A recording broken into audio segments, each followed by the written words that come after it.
तो जय हिंद दोस्तों, आपका फिर से स्वागत है आपके चैनल पे। तो ये वीडियो में आज हम देखेंगे कि HTML में क्लासेस क्या होती है, वो यूज़ क्यों करते हैं और कई के लिए उसका यूज़ होता है और कैसा यूज़ करते हैं।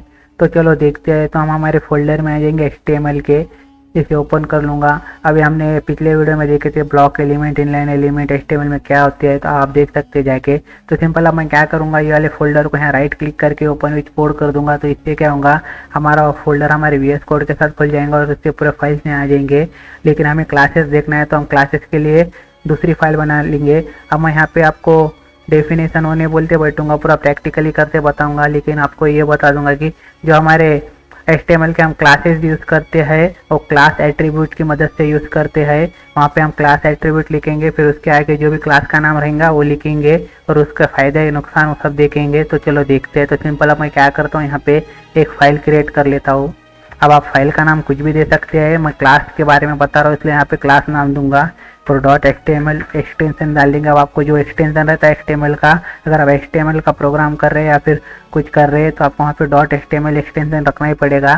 सिंपल मैं इसे एंटर मार के सेव कर देता हूँ, हमारे क्लास .html में आ जाता हूँ। अब यहाँ पे क्या करता हूँ मैं, हमारा जो HTML का बेसिक कोड रहता है उसे शिफ्ट और ये वाला जो सिंबल दिख रहा है आपको स्क्रीन के ऊपर, वो एक साथ दबा के यहाँ एंटर मारता हूँ तो हमारा जो बेसिक कोड रहता है HTML का वो यहाँ आ जाएगा। मैं सिंपल इसे थोड़ी देर के लिए यहाँ कट कर देता हूँ। अब इसके बारे में मैं पहले के वीडियो में सब बताया वाला, आप जाके देख सकते हैं। तो सिंपल हमारा ये जो HTML का बेसिक कोड रहता है वो यहाँ आ चुका है। अब क्लासेस क्या होती है देखिए, अब हम क्लास यूज़ करेंगे। अब सिंपल मैं क्या करता हूँ, यहाँ पे पैराग्राफ लिखता हूँ। पैराग्राफ में मैं यहाँ कुछ तो भी नाम दे डालता हूँ, XYZ, ये वाला नाम हो गया। एंटर मारता हूँ, यहाँ दूसरा पैराग्राफ यूज़ करता हूँ और यहाँ पे ABC डाल देता हूँ। अब हमें क्या करना है, ये दोनों एलिमेंट को एक ही बैकग्राउंड कलर देना है या फिर इसके जो ये है वाले इसको कलर हमारे को एक ही देना है। तो हमें क्या करना पड़ेगा, एक तो यहाँ पे दोनों के लिए अलग अलग CSS लिखना पड़ेगा स्टाइल एट्रीब्यूट का यूज़ करके। नहीं तो फिर हम हेड सेक्शन में जाएंगे और यहाँ पे जो पैराग्राफ रहता है उसको टारगेट करके वहाँ पे पैराग्राफ के लिए हम CSS लिखेंगे। अब जैसे कि मैं आपको बताता हूँ, हम यहाँ पे हेड में स्टाइल टैग यूज़ करके करेंगे यहाँ पे। तो सिंपल मैं यहाँ पे स्टाइल टैग ओपन कर लेता हूँ, ओपन करके क्लोज कर देता हूँ। अब इसे ओपन करके क्लोज करने के बाद अब हम यहाँ क्या करेंगे, ये वाला जो हमारा पैराग्राफ एलिमेंट है तो मैं यहाँ पे इसे टारगेट करता हूँ, उसका जो कलर है, अब ये वाला एलिमेंट है हमारा, और यहाँ पे इसे उसका जो कलर है इसके अंदर जो भी कंटेंट रहेगा उसका कलर हम क्या करेंगे, रेड कर देंगे। तो सॉरी,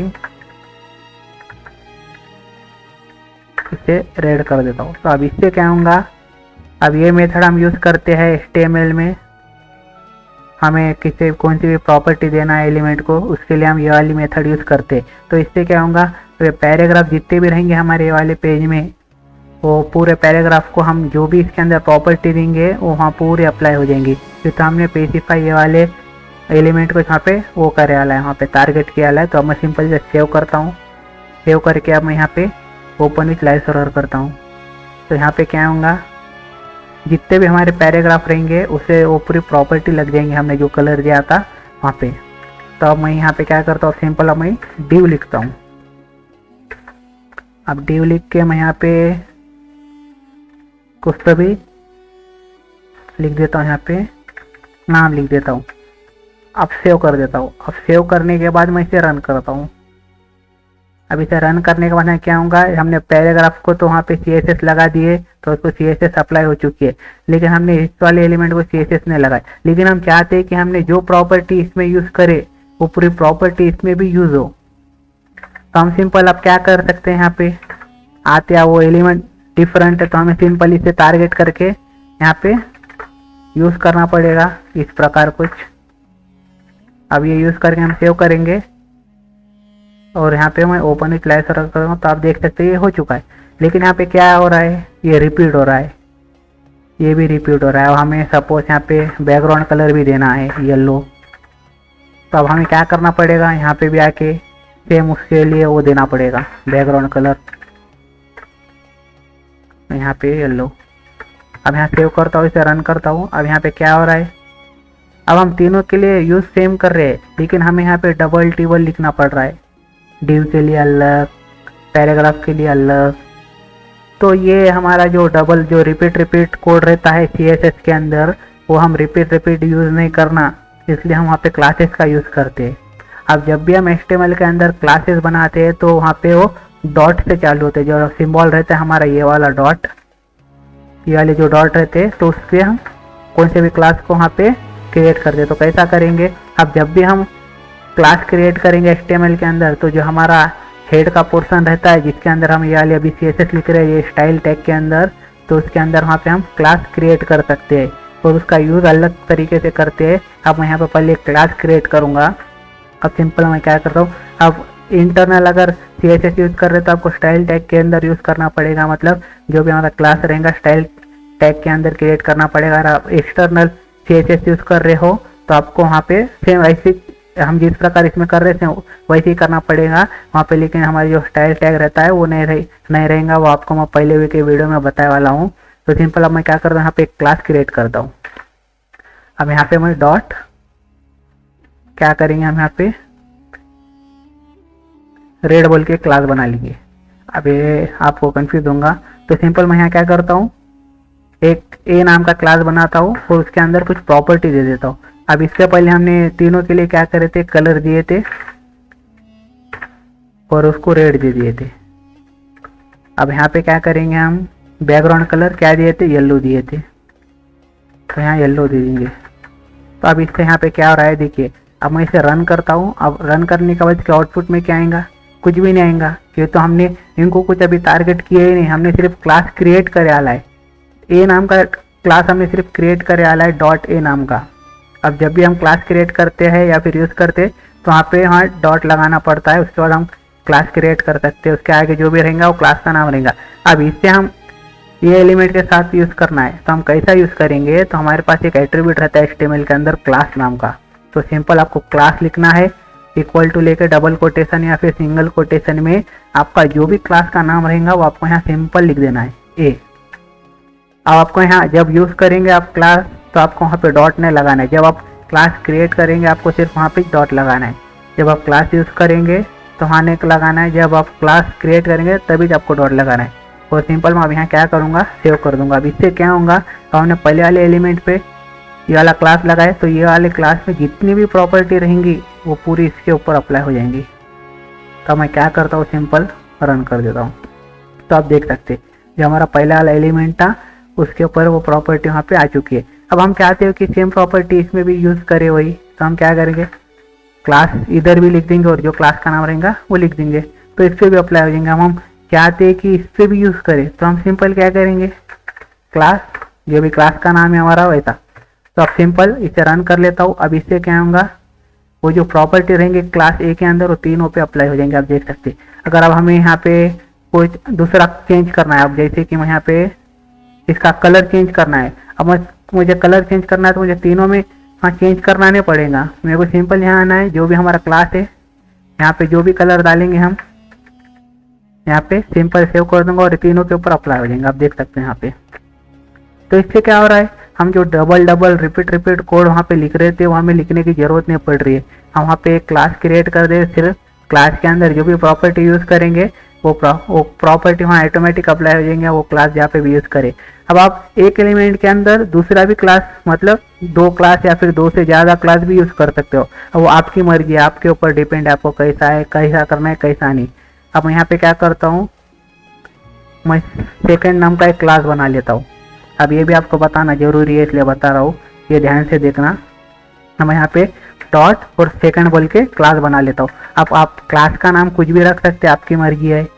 तो सिंपल मैं यहाँ सेकंड नाम का क्लास बनाता हूँ और यहाँ पे मैं क्या करता हूँ, इसमें कलर रेड कर देता हूँ या फिर ब्लू कर देता हूँ, क्योंकि तो हमने रेड अभी देखे।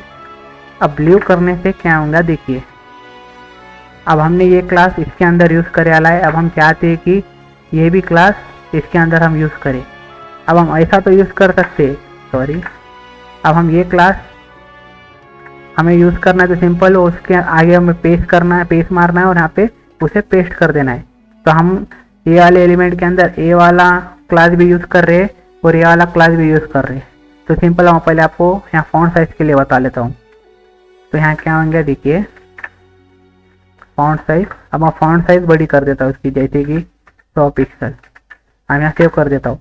अब हम यहाँ पे दोनों क्लास यूज़ कर रहे हैं इसके अंदर, तो यहाँ पे ये भी ये क्लास की प्रॉपर्टी भी इससे अप्लाई हो जाएंगी, और जो सेकंड वाला क्लास है हमारा, इसकी भी प्रॉपर्टी से अप्लाई हो जाएंगी। तो सिंपल अब मैं इसे रन कर देता हूँ। अब रन करने के बाद आप देख सकते हैं जो हमने सेकंड क्लास के अंदर फॉन्ट साइज दिए थे वो भी इसके ऊपर अप्लाई हो चुकी है। अगर आपको दूसरे नीचे पे करना है आप नीचे भी कर सकते हैं, आपकी मर्जी से। आपको आप एक बार क्लास क्रिएट करो, फिर आप आपके फॉर्म में या फिर आपका जो भी पेज रहेगा आप उसमें कितने भी बार यूज़ कर सकते हैं आपकी मर्जी से, जहाँ पे रिक्वायरमेंट रहेंगे वहाँ पे। तो सिंपल इसे भी यहाँ कर देता हूँ और यहाँ पे इसे भी कर देता हूँ। तो सिंपल ये तीनों पे दोनों क्लास अप्लाई हो गए। तो यहाँ पे क्या होगा आप देख सकते हैं, फॉन्ट साइज भी लग गई और जो पहले के क्लास में प्रॉपर्टी थी वो भी लग गई। अब यहाँ पे ध्यान दीजिए, अब हमने यहाँ पे वाले क्लास के अंदर कलर दिया है ब्लैक। अब मैं क्या कर रहा हूँ, यहाँ पे इसके अंदर भी कलर देता हूँ रेड। अब यहाँ पे भी कलर मैंने रेड दिया। अब यहाँ पे क्या हो रहा है, ओवरलैप हो रहा है। अब यहाँ पे क्या होगा आप ही बताइए, कमेंट करके थोड़ा रुके हो, कमेंट करो, बताओ अभी दोनों में से कौन सा कलर अप्लाई होगा इसके ऊपर। तो सिंपल मैं इसे रन करता हूँ, ओपन विथ लाइव सर्वर। तो आप देख सकते हैं यहाँ रेड कलर अप्लाई हो रहा है। अब यहाँ पे बैकग्राउंड कलर भी यहाँ पे चेंज कर देता हूँ, तो इसे ब्लू कर देता हूँ और इसे सेव कर देता हूँ। तो आप देख सकते हैं। तो यहाँ पे क्या होता है, अगर आपने एक यहाँ क्लास यूज़ करे और यहाँ पे दूसरा क्लास भी यूज़ करे और दोनों में अगर सेम प्रॉपर्टी यूज़ कर रहे हैं आप, और तो वहाँ पे क्या होगा, जो भी बाद में क्लास यूज़ करे वाला रहेगा वो क्लास की प्रॉपर्टी में ऑटोमेटिक वो वाले एलिमेंट को सेट हो जाएंगी। अब हमने यहाँ पे ए यूज़ करे, अब ए के अंदर भी कलर है, बैकग्राउंड कलर भी है, लेकिन हम ए के पास कौन सा क्लास यूज़ कर रहे हैं, सेकंड, और सेकंड के अंदर भी कलर और बैकग्राउंड कलर है। तो यहाँ पे क्या होगा, ये वाला जो सेकंड क्लास है उसके अंदर जो भी प्रॉपर्टी रहेंगी वहाँ पे ओवरलैप हो जाएंगी और इसके अंदर वहाँ पे वो वाले एलिमेंट को वहाँ पे अप्लाई हो जाएंगी। तो आपको समझ में आ गया क्लास क्या है, कैसा यूज़ करते हैं, कैसा नहीं। तो आपको सिंपल क्लास क्रिएट करने के लिए डॉट लगाना है स्टाइल टैग के अंदर आके, और वहाँ पे क्लास का नाम आप कुछ भी दे सकते हैं, आपकी मर्जी से आपको जो देना है।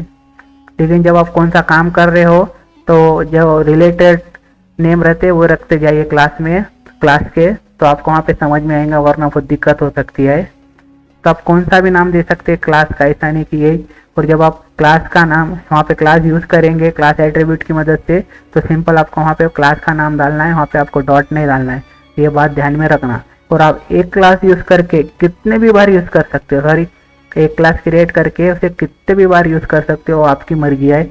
अब जब आप एक्सटर्नल CSS फाइल बनाते हो तो वहाँ पे तो और ज़्यादा फायदा होता है क्लास का, कि तो हम एक्सटर्नल CSS फाइल में एक क्लास बना देंगे और वो क्लास हम कौन से भी कितने भी पेजेस के अंदर यूज़ कर सकते। तो हमें एक ही बार क्लास बनाना है और क्लास से हम उसमें जितनी भी प्रॉपर्टी रहेंगी वो कितने भी बार यूज़ कर सकते। फिर वहाँ पे जाना है, जिसे भी अप्लाई करना है, क्लास लिखना है, क्लास एट्रीब्यूट लिखना है, उसके अंदर आपको क्लास का नाम लिख देना है। तो सिंपल कुछ इस प्रकार का क्लास था HTML में। अगर आपको वीडियो पसंद आता है तो लाइक सब्सक्राइब शेयर कर देना। Thanks for watching.